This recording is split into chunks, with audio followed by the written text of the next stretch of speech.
SCP-914 is called the Clockworks. I don't know much about this device, but I know it's a huge mechanical device with gears, springs, like millions of parts that actually can do some sort of transformation. Now, I heard about this the first time it was mentioned in an SCP-5000 video by the Exploring series. The animation that we're going to react to today is by SCP Explained. Make sure to head on over to their channel and subscribe. Hit the notification bell. And if you like reaction videos, make sure to subscribe to my channel as well. Let's get into this reaction. Down in the depths of Facility 23, a group of scientists stand before a massive rumbling piece of machinery. That's the Clockworks. They all hold their breath as the gigantic mechanism suddenly stops. Fine, very fine. It's eerily quiet for a moment before a door it's all slides labeled and open. Stuff? The scientists crane their necks to see inside, to see what the result of their great experiment was. So they made something. These were some of the greatest minds in the SCP Foundation, right? But nothing could prepare them for what they had created. Holy crap, it looked September like a 9th, 2008 was an unseasonably frosty day when Dr. Charles Gears, one of the SCP Foundation's most iconic scientists, parked his Honda Civic outside of what seemed like an innocuous government cold storage warehouse. He sipped his coffee and surveyed the building, which he, along with about 100 others in total, knew to be Site 19, Facility 23. Okay. Why was Dr. Gears, former director of all Euclid-level containment at Site 19, here today? That's pretty big. Because official testing was about to begin on SCP-914. The Foundation had acquired the machine now known as SCP-914 some time ago, but only after its recent reclassification to 914 had it been relocated to Facility 23. It must have been important because the entirety of the facility was being repurposed for SCP-914 research. They were dealing with an immensely complicated piece of anomalous technology here. And the same question was on everybody's lips. I think it's pretty big. What exactly does what this does it do? Thank you. Dr. Arthur Hackett, the facility director, had requested the cold clinical assistance of Dr. Gears in providing the answer. Because his name was Gears. Once he finished his morning coffee, Dr. Gears headed inside. The facility's security chief, Agent Alan Sedna, had been beefing up security at the building, and at least 2 mobile task force units were already on call in case anything happened. Okay. The first day of official testing is always a crapshoot. Ribbon cutting. You might get a nice drink out of it, like with SCP-294, or you may get an XK-class end-of-the-world scenario. You never What a job, yo, what a job. All Dr. Gears knew, as he walked up the granite steps to the main entrance, was that he was already feeling exhausted. When you've dealt with anomalous objects and entities for decades on end, the sense of wonder and mystery begins to wear off, like only any to be other job. replaced with a kind of tedium any office worker knows all too well. Everything becomes Everyone just knew that Dr. Gears was devoted to the job, perhaps more than anyone else, but he approached the job with an emotionless effect. You wouldn't know from looking at him if he was thinking about the deadly anomalous creature in the next room, or what he was going to have for lunch that day. He was bored with work. The doctor passed through security and was briefed in the break room by Dr. Lucius Veritas, Director of Research at Site 19. He explained that the machine seemed to work in the absence of any power source. Its mechanical structure is similar to machinery from the Industrial Revolution, but it's exceedingly complex for something constructed in that time. Foundation analyses into the structure of the 914 machine have shown it to have as many as 8 million moving parts. 8 million that might even be an incomplete estimate. Can you imagine? Dr. Gears wore his trademark blank face as he listened, solemnly nodded, and asked to be shown the anomaly. He was led into Containment Chamber 109B by a pair of guards. Let's see what this thing's According to all current Foundation tests, the machine doesn't appear to pose any active risk of containment breach or danger to the guards, so it's a earning safe it class? the rare safe designation. Okay, cool. As a result, aside from guards stationed on site, containment procedures for 914 were minimal.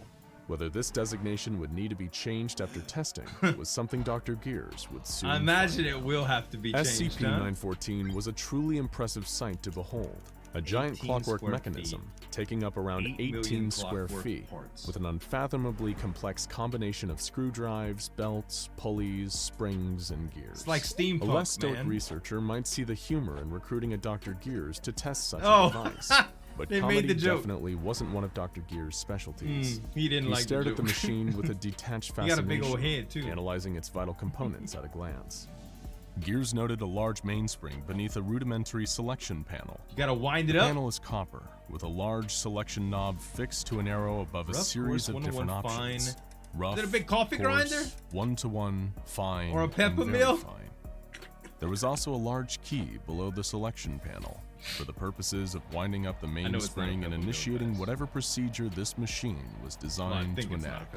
Next, Dr. Gears noticed two large booths connected to the machine by a pair of equally large copper tubes. Like that the booth on the left labeled intake, and the right like labeled we saw at the output. beginning. Incredibly, Dr. Gears was able to immediately deduce the purpose of this machine. It was designed to enact some kind of transformative process on whatever was placed into the intake booth. But what kind of transformative process? That's exactly what Dr. Gears was here to find out. The experiment was simple. They would gather a series of samples, both inanimate objects and living tissue, like D-class? and use them to explore the different permutations of the 914 machine's transformative abilities. This initial series of experiments were approved by O5 Command and the site director. All right. And with the 47 researchers present in Facility 23 at his disposal, Dr. Gears commenced his research into SCP-914. To minimize risk, Dr. Gears decided the first test would be a simple kilogram of steel. On his orders, the steel was placed into the intake booth. Will it grind With the doctor's approval, a junior researcher set the control panel setting to rough and began twisting the mainspring key, at which point the booth's doors closed and a small bell inside chimed. The machine began to rumble, its 8 million working pieces churning into life. It continued like this for around 10 minutes before falling silent, at which point the output booth opened. What had once been a single lump of steel weighing 1 kilogram was now an uneven pile of smaller lumps with evidence of laser cutting. Dr. Gears made note of the fact that having lasers within such a machine is both anachronistic and anomalous, and that the rough setting appears to messily cleave the object placed within the intake booth into pieces. Dr. Gears also noted that it would be unwise to test any kind of explosive material on the rough setting, unless of course they wanted to destroy the building. The research continued.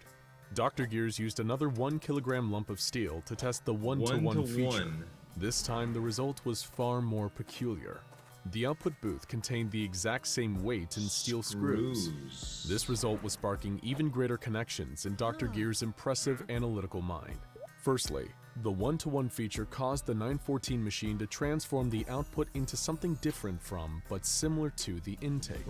And while this would require further testing, it appeared that the 914 machine, despite being anomalous, does still follow the laws of physics. Samples passed through the machine conserve their mass and would not be transmuted on an atomic level from one element to another. Next, Dr. Gears pushed another lump of steel through the machine on the fine setting.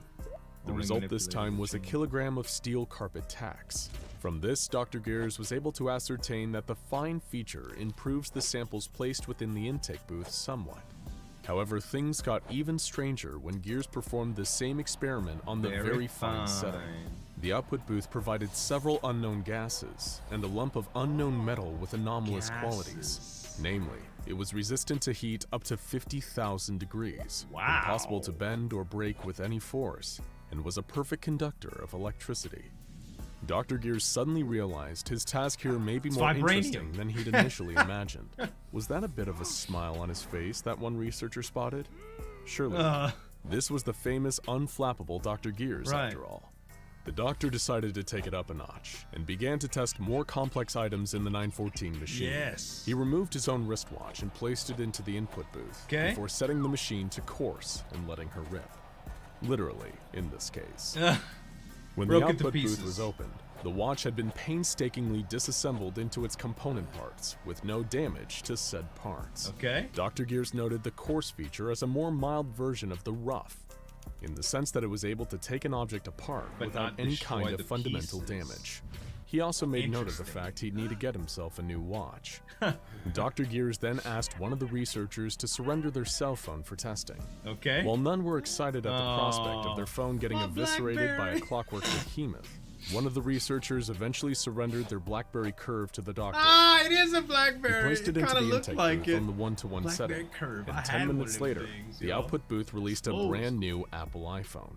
Sadly for the researcher who donated his BlackBerry, he wasn't allowed to keep the new device. Naturally, Dr. Gears was interested in trying out the anomalous, very fine setting on a more complex object. Android guy. Anyway. Seeing as no other researchers were eager to hand over their personal effects, he took a Colt Python revolver from a member of security and ran that through the machine on very fine. The result was an extremely powerful energy weapon containing gamma radiation, which fired a beam capable of disintegrating anything in its path. So it upgrades While the weapon's stuff. power was immense, it was also too dangerous and unstable to be added to the Foundation's armory for general use. Oh man! Having collected a wealth of data from more complex objects, Can you imagine? Dr. Gears was eager to So move it to the makes next it stage, really great. live test subjects. Live. While his fellow researchers had some you reservations, improve the experiments pushed on, Life? beginning with mice. A single white mouse was put into the intake booth on the one-to-one setting, and the One-to-one. machine was activated. The result 5 minutes later was an almost identical creature, Brown. save for the fact that it now had brown fur. Encouraged by the fact that the mouse Interesting. survived the refinery process, Dr. Gears next applied for the use of 2 chimps in his SCP-914 experiments. Okay. The first chimp was run through the machine on the fine setting. The result was a chimp of human-level intelligence, who has since begun working for the Foundation under the alias Dr. Bobo. What? And the data from this test has been expunged from the official reports to protect Dr. Bobo's privacy. Did give The second him primate intelligence. test, this time on Rough, was not quite as positive. Oh no. The chimp was dismembered, with the mutilated corpse showing evidence of cutting from high heat and crushing. Of Poor course, chimp. everyone knew where these tests were eventually going. Right. Dr. D-class. Gears requested 2 members of D-Class personnel for testing. The first was a 42-year-old Caucasian male weighing 108 kilograms and standing 185 centimeters tall. Okay. Dr. Gears ran him through SCP-914 on the one-to-one setting, resulting in a slightly taller Hispanic man with a slightly lower body weight. What? He immediately became severely confused and agitated, and attempted to attack the guards present, leading to his unfortunate termination by Foundation staff. Wow. It just It was changed on him the into final somebody live else. test that tragedy truly struck. Fine. A 28-year-old Caucasian male was run through the machine on the highly anomalous, very fine setting. Yeah. The result was an utterly nightmarish creature, Oh my gosh. so horrifying that the majority of the details on its physical appearance have been expunged from the report. The creature made a sudden escape, breaching the relatively minor containment procedures intended for the inert SCP-914. Dude. This highly dangerous creature killed 8 guards, as well as 2 senior researchers upon emerging from the output booth. A special response team was dispatched to take the creature down, but that proved harder than expected. Okay. SCP-914 had massively improved upon the human original, especially when it came to its killing ability. Eventually, it was captured, but the special response team suffered injuries and memory loss as a result of the creature's anomalous Memory powers. loss too? The creature was also severely wounded, and its blood caused corrosive damage to the plumbing in Facility 23. Wow. The creature expired from its injuries several hours later, turning into a cloud of blue ash that blinded a nearby research team. Dr. Gears would later comment that the experiments were ultimately still a success, in spite of some minor hiccups. That's a Testing minor on the device hiccup, Doc? continues to this day in an effort to understand the full potential of the Oh machine. man. Though, for obvious reasons, biological testing on the machine has since been forbidden, without direct authorization from O5 Yeah. Command. After all, if an already dangerous SCP was ever subjected to the very fine transformation Can you setting, we could be imagine? dealing with something beyond our greatest nightmares. Tarask. Check out SCP. Oh my gosh, man. Putting a dangerous SCP into that booth and hitting fine? Scary. That thing is cool though, man. I would love to see some more examples of the things that happen for it. I might go look some up if there is some. Guys, this was awesome. Guys, SCP Explained, y'all. Make sure to subscribe to him. There's a couple other videos that I reacted to from him here. Thanks so much for watching. As always, this is Zueljin signing off, and we'll see you next time. Break it down.